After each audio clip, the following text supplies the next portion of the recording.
নওশাদের সাথে কারা কারা আছেন একটু হাত তুলে সব তুলে হাত লম্বা করে তুলবে। কেউ হাত তুলতে দাঁড়িয়ে আছে কিন্তু দেখুন, আমি তার সাথে দুশ্মনী করবো না, ঝগড়া করবো না, আমি শুধু চিনে নেবো।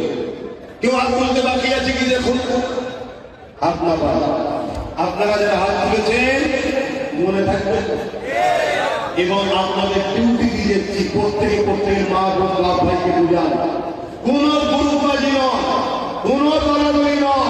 এ লড়াই বেঁচে থাকার লড়াই, এ লড়াই কোন আল্লাহ রসুল পাবে কিনা সে লড়াই, এ লড়াই মসজিদ মাদ্রাসা হককে বাঁচাবার লড়াই। পাশাপাশি রুটি তো আছে, এই লড়াই মসজিদ মাদ্রাসা কবরস্থান ঈদগাহ খানকা ওয়াকফের বিরুদ্ধে যারা, আমরা তাদের বিরুদ্ধে ভোট দেবো।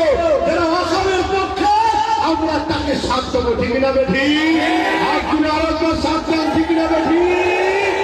একজন ধর্মগুরু হিসাবে আপনাদেরকে বুঝিয়ে গেলেন, কোন রাজনৈতিক নেতা হিসাবে, একটা ধর্ম প্রচারক হিসাবে বুঝানো অধিকার আছে না?